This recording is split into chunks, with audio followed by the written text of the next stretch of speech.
Hello, delegators. Welcome to another live stream with Titan Node, the #1 place to delegate your stake. Today, we're going to be doing some LPT review, revenue, the launch of Livepeer Academy, and some Q&A. So thanks for tuning in, and let's just go ahead and get started.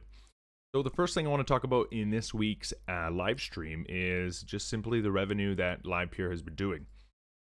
So if we look here, we got the latest chart for the usage for Livepeer, and we have successfully reached 3.6 million minutes transcoded in the last 7 days. So as you can see, the uptrend is happening with the amount of transcoding done on the network. So that's really cool, lots of adoption. But what's even probably more impressive is just the fee volume. The fee volume almost doubling its previous all-time high. So right now, Livepeer is seeing some fees. These are the fees that are coming in for the transcoding work. And we've seen in the last 7 days a ton of orchestrators getting paid out for their transcoding work. Titan Node has received, I think, 5 tickets in the last week or two.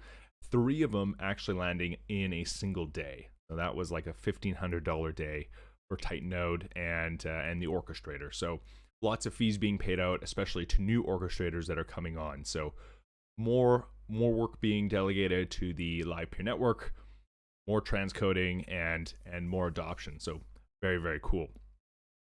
Along with that, we have the Web3 Index. I went over this last live stream. I just wanted to cover, though, that Livepeer is actually #2 for total revenue in the last 30 days. So as you can see, Aweave is #1. But Livepeer, that 30-day revenue mark for the Web3 ecosystem is now at 50, and it's mostly probably just because of the last week. So #2, Livepeer, past Filecoin, and I suspect that might be a trend that is going to stick in that #2 spot for Web3 adoption and Web3 revenue. So pretty cool to see that Livepeer is actually generating revenue from usage in the Web3 ecosystem. I also wanted to add into the live stream, so I added in these other metrics and numbers. I figured I'd also add in Livepeer price because, hey, who doesn't want to talk about tokens and price these days? So Livepeer is currently sitting at $17.68, which is really interesting because if you look at the chart here, it doesn't really reflect the latest revenue increase that the whole network is getting. So some would say it's undervalued. Some would say it's maybe just extra revenue, it might pull back. But if you were looking at a revenue base, you would say that it is, could be cheap. Livepeer only has a market cap of like 300 million. So it's also a really small coin. And $17 might be good. I'm pretty bullish just because you actually see adoption happening. So $17 as of today. And I also figured I would throw in another metric, another chart, which is the unbonding schedule for Livepeer tokens. So when a delegator has their tokens locked up, they are bonded for 7 days. And there's a 7-day unbonding period when you have your LPT delegated to an orchestrator. And here is the unbonding schedule. And I chose for the last 30 days, just to give you some context. As you can see, kind of in mid-September there was a pretty large unbond of 160K LPT. But for the most part, the last 30 days have been pretty stagnant for unbonding.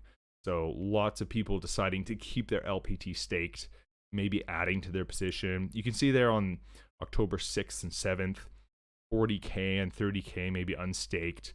And then there was 4 days where it was 95 LPT unbonded in a 24-hour period. So like most people are keeping their stake and deciding not to sell. So that's really interesting, pretty bullish. And I kind of have given I have a biased opinion, I think it's going to go up in price. But not much people unbonding, revenue's up, prices sideways. Very interesting. And that covers kind of the charts and numbers I wanted to talk about when it comes to Livepeer. I also want to quickly cover a quick announcement. This is the launch of Livepeer Academy. This is a project I've been working on, and I'll figure I'll share my screen real quick because this is something I think would be really helpful. I wish I had this when I joined Livepeer, and so here, let me share my screen. To the moon. Add that in there. This is the livepeer.academy website. Here you can kind of learn more about Livepeer and all the different parts of it. We've added video tutorials, gamification, and it's really interesting. It'll be built out more and more over the months come on, but this is kind of version 1 we've decided to launch. And it's got a video series for delegators, even a video series to how to set up an orchestrator and transcode on the network. There's things like games. If we go to games, gamification, I guess, where people can play games to learn about Livepeer. But I think that one of the biggest things too is this upcoming events calendar at the right here. Here you can see all the events that are going to be coming up with Livepeer and the community, and you can hop in and learn more. Like we have the water cooler chat coming up. It's weekly.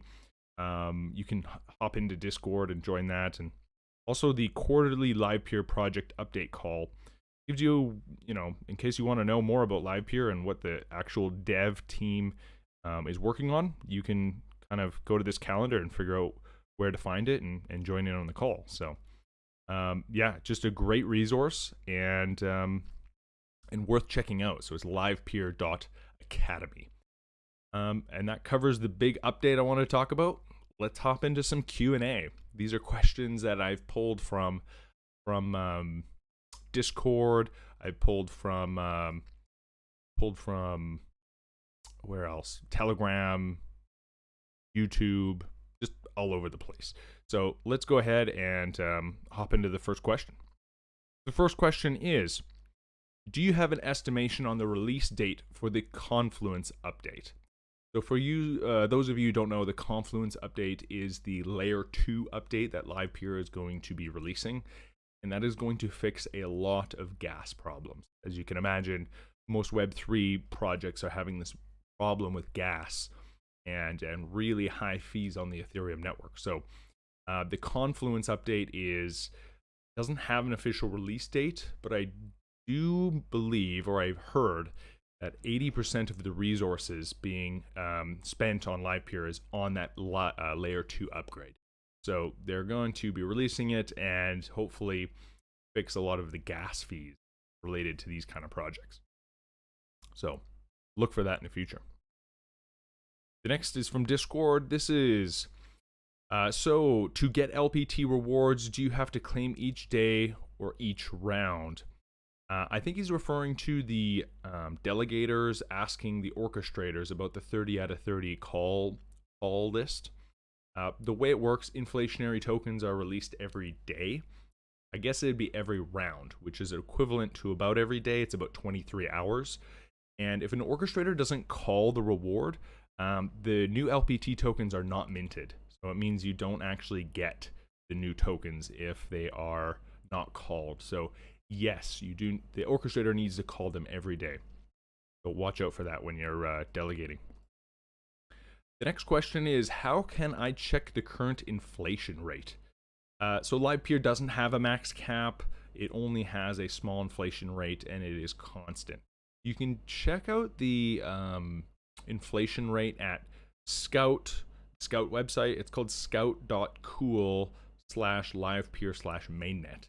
And that will have a list of metrics on like what the current inflation is. I think the average is sitting around 10% right now.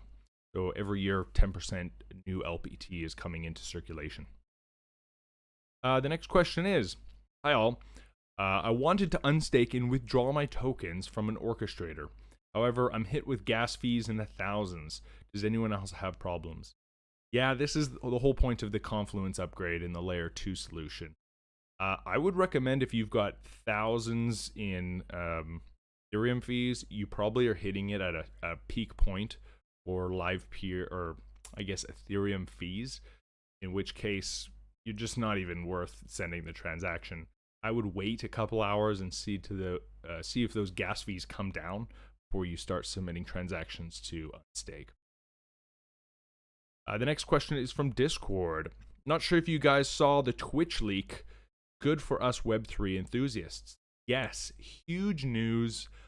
Twitch got hacked, releasing not only all the source code that the giant live streaming platform uses, it also released all the users, maybe their usernames and passwords, but also the amount of revenue handed out to each live streamer. And it was pretty crazy. I mean, the top 10 streamers on Twitch in 1 year, well, since the beginning of 2019, had on average earned something like 2.5 million USD in just streaming fees from Twitch. Yeah, so this doesn't include all the sponsorships and all the back end deals. But so yeah, there's a lot of money for Twitch streamers, a lot of money for gaming streamers specifically, and that is probably going to be one of the markets for Livepeer. So yeah, huge release of personal information as well as corporate information. Luckily, Livepeer is like fully open source, so that's never really even a problem. People are really upset. Doug, who is the founder of Livepeer, he had mentioned that, you know, basically that this was not great that Twitch was hacked, but it also shows there is definitely a sign of broad discontent. So within the Twitch ecosystem, there seems to be a lot of discontent. So maybe Livepeer and different platforms that work together can solve that discontent. The next question is, what chance that you will win a winning ticket running your own orchestrator with X amount of stake? That's a great question. It really depends. Stake, they're still figuring out like which is more important, like distance to a node or stake weighted selection, and so there's still lots of experimenting going on. And the problem with this kind of question is there is so many factors that determine how much work you get. Like, where are you located? You in North America, Europe, or Asia? Do you have fast internet? How many GPUs do you have? How much stake do you have? Like, stake is just one piece of the puzzle to determine how much work you get. When I started up Titan Node, we had like 1,000 stake, and we ended up winning 2 tickets, so about $1,000 on our 3rd day of work. So that was really profitable for us, and that's kind of what jump started us in. And then, I mean, just in the last week, we won 3 tickets in a day, which is $1,500, and then 2 more tickets during the week, which is another 1,000. So, but we also are sitting at a much higher stake than when we started. So again, you probably couldn't answer that in a clear way of doing it. But that also allows people to make even more money than regular mining, because there's more to it, right? Next question: is there any way to see the demand for nodes, like what countries, etc.? Yes, there is. In a way, you could look up the IP addresses of the orchestrators, find out where they're mainly based, and then go back through the history of tickets and find out how often that area gets paid out. Possibly a way of doing it. I know that North America and Europe are definitely the most paying.